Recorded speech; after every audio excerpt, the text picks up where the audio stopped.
This episode of Trifles is brought to you by the Baker Street Journal, the leading publication of Sherlockian scholarship since 1946. Find them online at bakerstreetirregulars.com.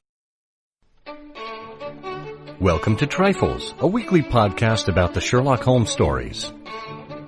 It is, of course, a trifle, but there is nothing so important as trifles.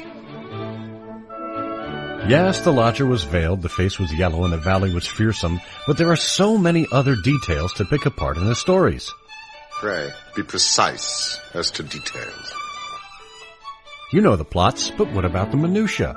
Have you ever stopped to wonder what kind of medical practice Dr. Watson actually ran? Or about the number of Holmes's monographs? Or how much the rent was at 221B Baker Street? You are very inquisitive, Mr. Holmes. It is my business to know what other people don't know. Scott Monty and Burt Wolder will have the answers to these questions and more in Trifles. The game's afoot.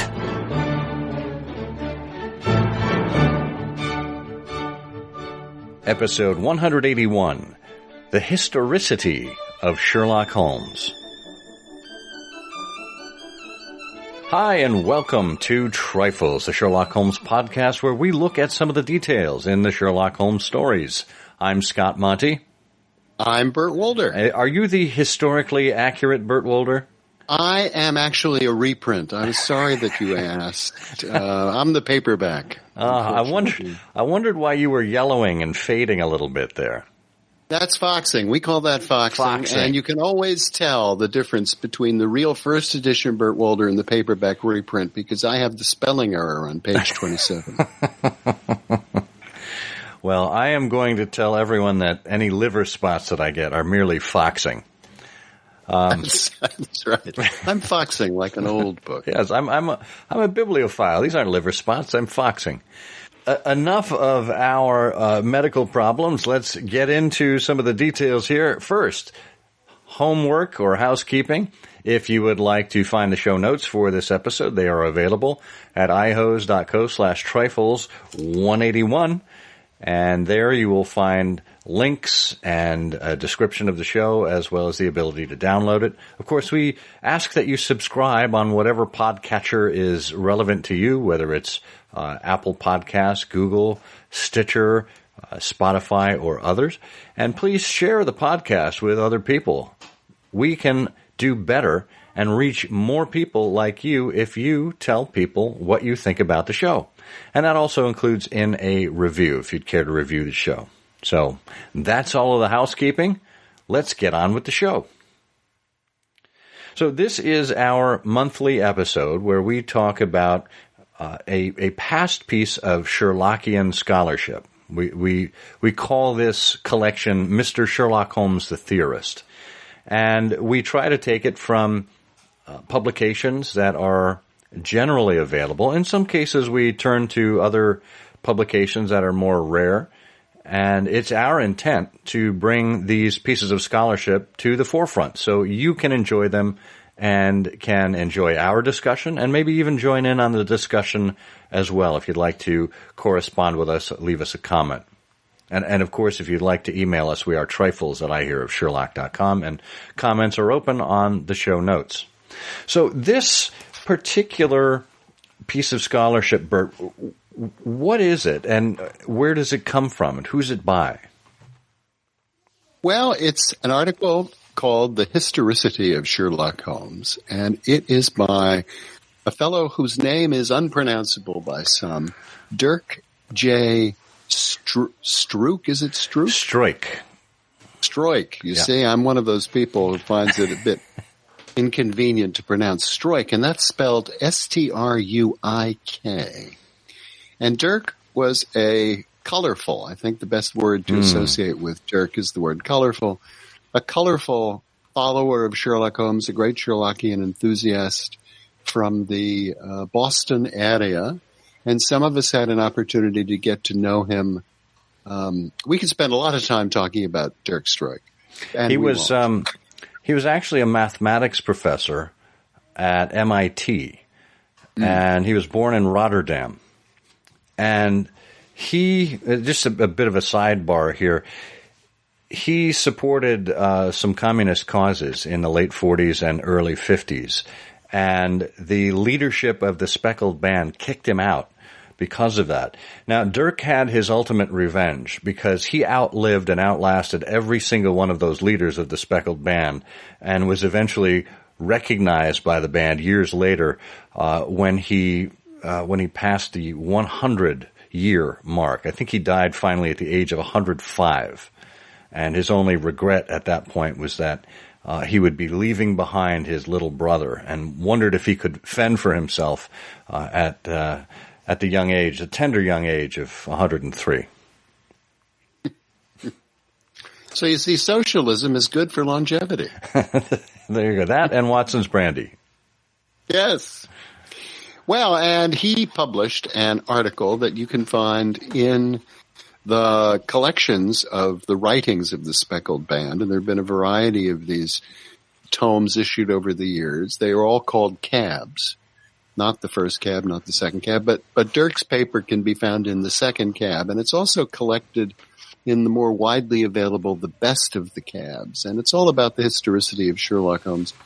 And there's a lot to, I look at this and I find there's a lot to disagree with, and I'll just take out the introduction of that idea, and then we can move on to the text of it. But what I disagree with is, this is one of these papers I disagree with from the very first sentence. It's sort of like that old comment about every word she wrote was untrue, including and the.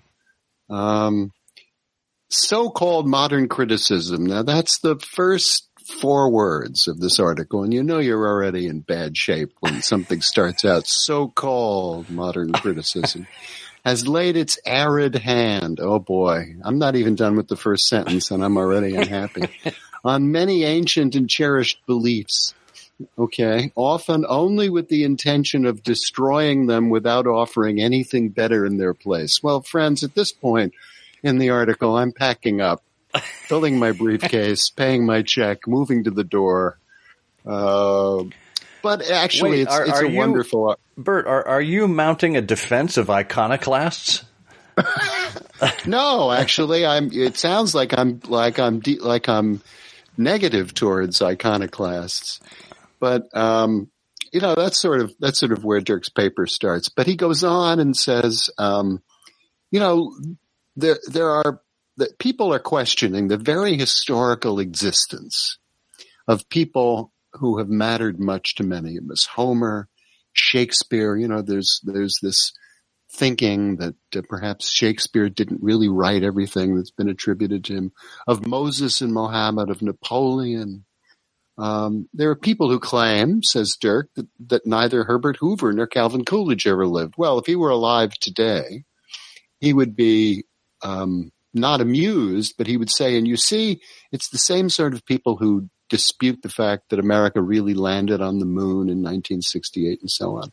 And he goes on and says that this so-called historical criticism, this mania, has affected the person of Sherlock Holmes, despite the obvious fact, now this is what I like, obviously, that his influence is apparent throughout the whole world.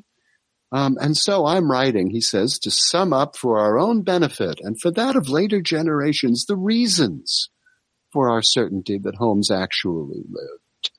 And why we know, he says, that Doyle's relation to Holmes was at most comparable to that of Parson Weems to George Washington, or that of Homer to the fleet-footed Achilles.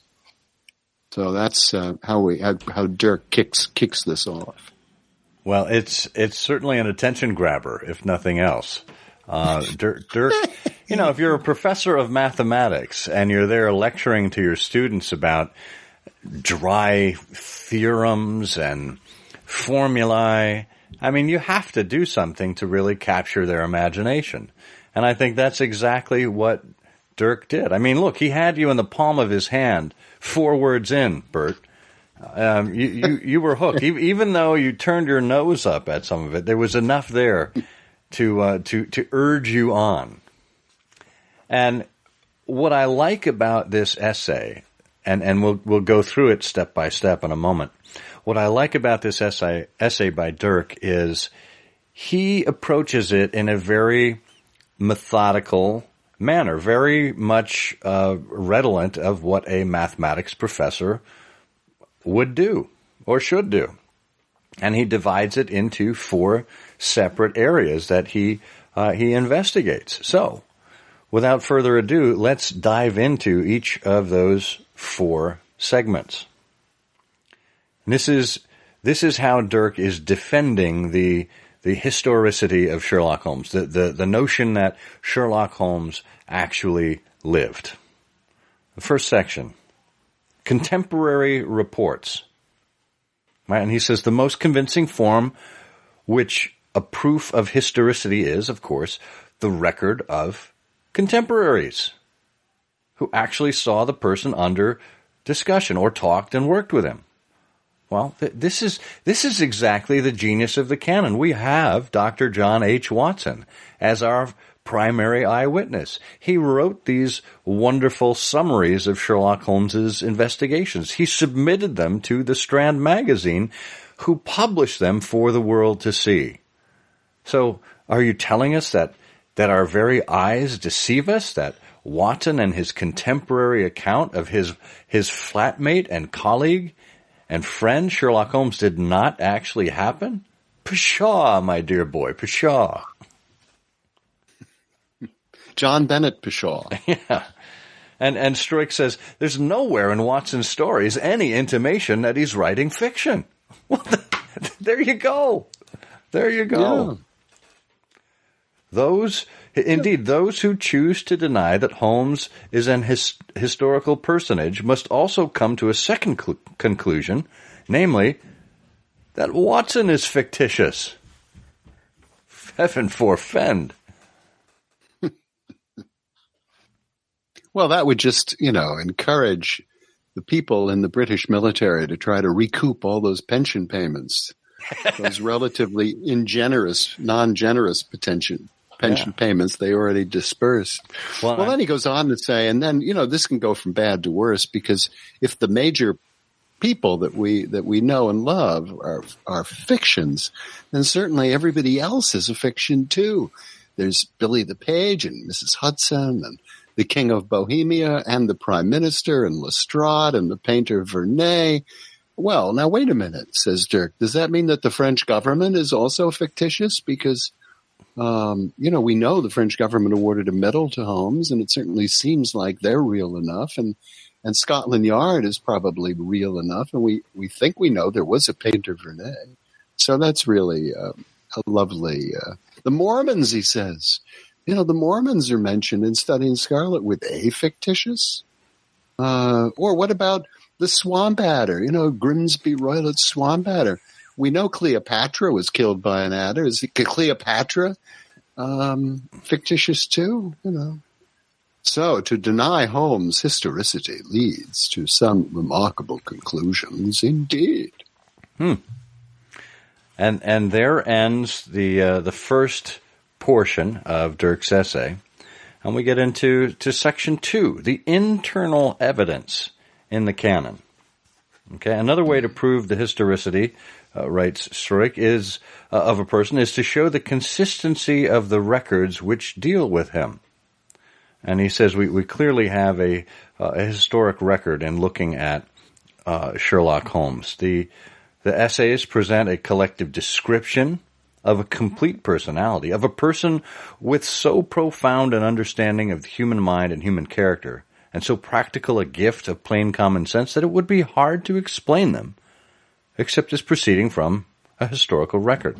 Such stories simply cannot be made up, he says. So, he says, for the sake of argument, though, let's go on to suppose that they were actually fiction and fantasy. 2 possibilities then arise. Either the stories are the work of a group of persons or the work of one man or woman. But a group of people could hardly write about one person with such in a consistent way unless they really had such a figure before them in the flesh. Right? So writing from experience. And Many critics agree that there were 3 or 4 authors behind the canon: Watson, Mrs. Watson, Doyle, and Holmes himself. The conclusion is inevitable, that they had for their model and were intimately acquainted with a living person. And who might that living person be but Holmes himself? Yeah, and well, then he goes on to say, now, look, if we assume that only one man is responsible for all of this and that it's all made up, the absurdity is really more obvious. He says, anybody who spends years and years piling up a lot of facts about a particular person must have had somebody to inspire him. And, he goes on to say that the history of literature teaches us that whenever a man is a subject of years and years of investigation by another man, he is historical and not fictitious. I mean, James Boswell's Life of Johnson. Do you mean there was no Dr. Johnson? Or Carl Sandburg's Life of Lincoln? My goodness, I have coins and bills that have a profile of this person. He must be real. Or Thayer's Life of Beethoven. Beethoven seems like he was real. So why doubt Watson's Life of Holmes and yet give credence to Boswell's Life of Johnson? Huh. Well, I think so far in this essay, Professor Struik is 2 for 2. And let's see how he does on the next 2 after we come back from this quick break. We say the Baker Street Journal is an irregular quarterly of Sherlockiana, but the fact is you can count on the Baker Street Journal to arrive in your mailbox if you're a regular subscriber 5 times a year. That's once a quarter plus the Christmas annual. And each time it arrives, it has a regular array of features such as the editor's gas lamp, Art in the Blood, the Commonplace Book, Baker Street Inventory, and more. And of course, peppered throughout are insightful articles and scholarship that make the world of Sherlock Holmes come alive to people around the world as they try their hand at finding out deeper details about some of the minutiae in the stories or about Victorian life. If you don't yet, please consider a subscription to the Baker Street Journal. Go to BakerStreetIrregulars.com and make sure you get your regular delivery of the journal today. We are back working our way through the Historicity of Sherlock Holmes, a classic essay by Dirk Struik, which originally appeared in the Second Cab, published by the Speckled Band in 1947, also widely available through the best of the cabs.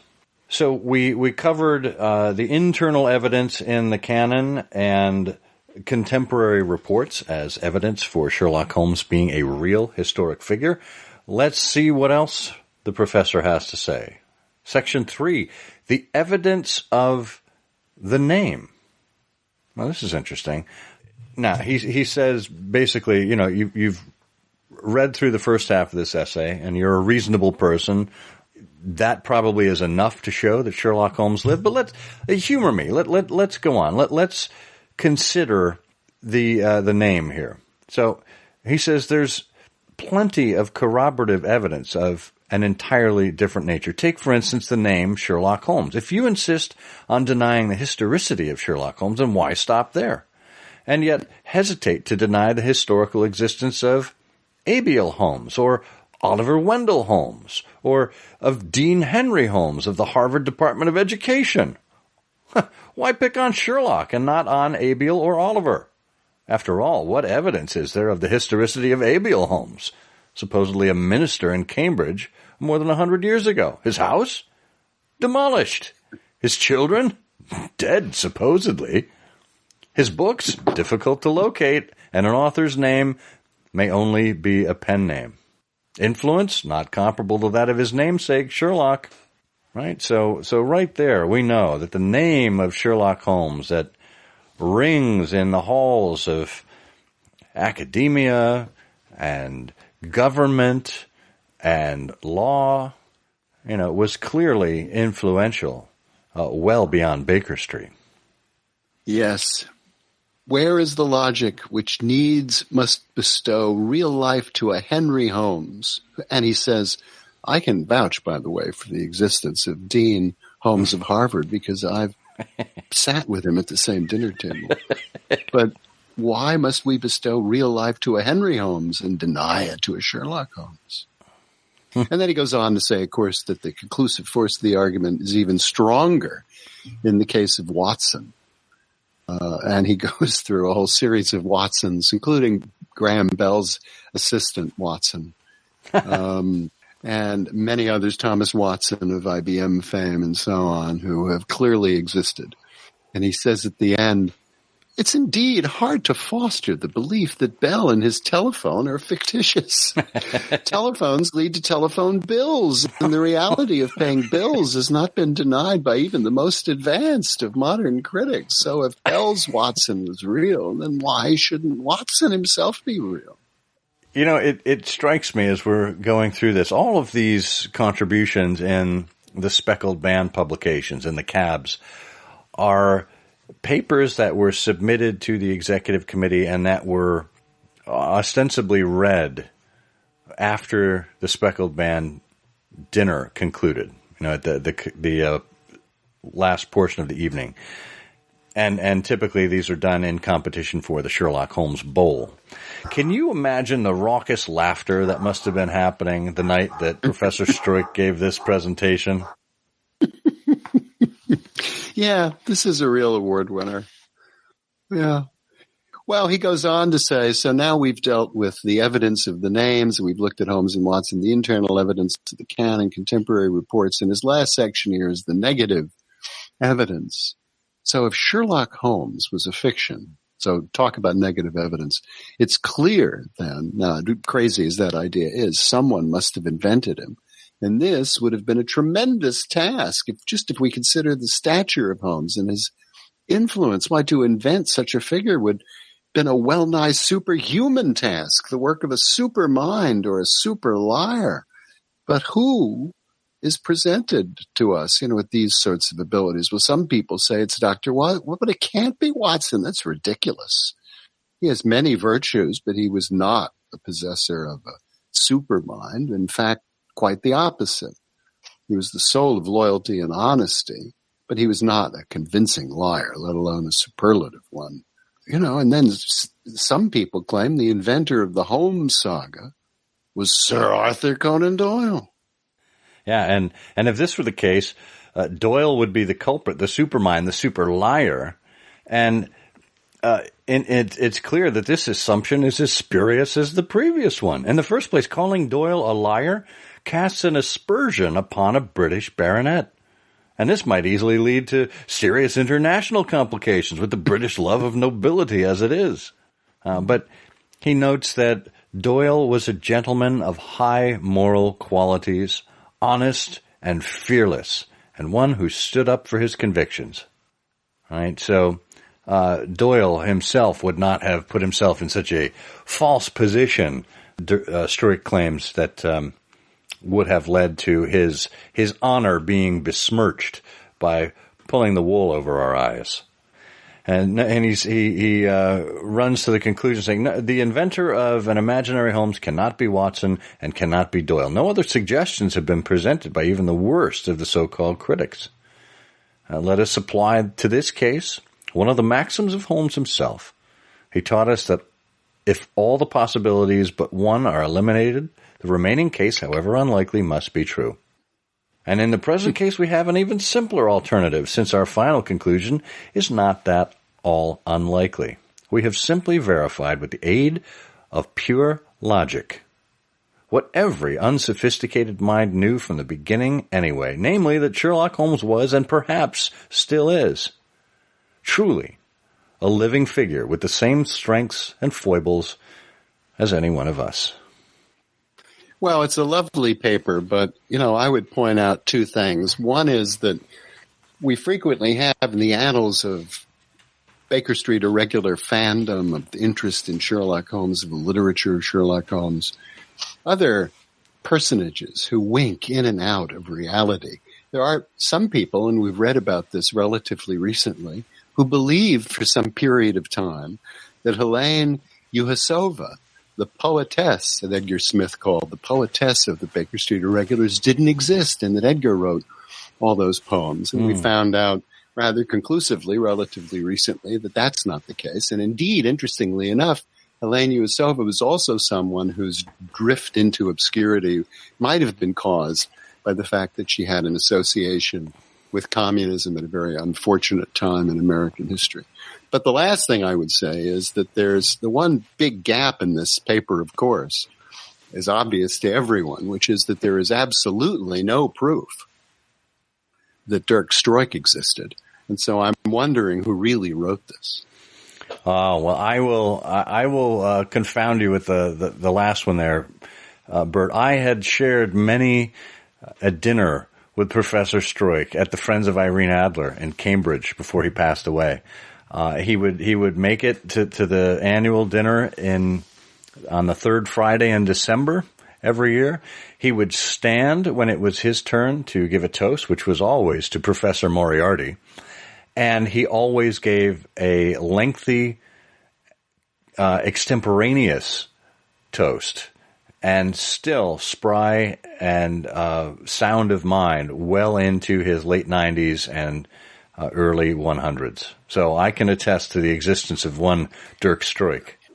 Well, you're just making my case for me, because as someone who spent a lot of time over the years investigating, writing, reading about, thinking about Buddhist thought, and indeed meditating, I have a lot of suspicion about your own existence.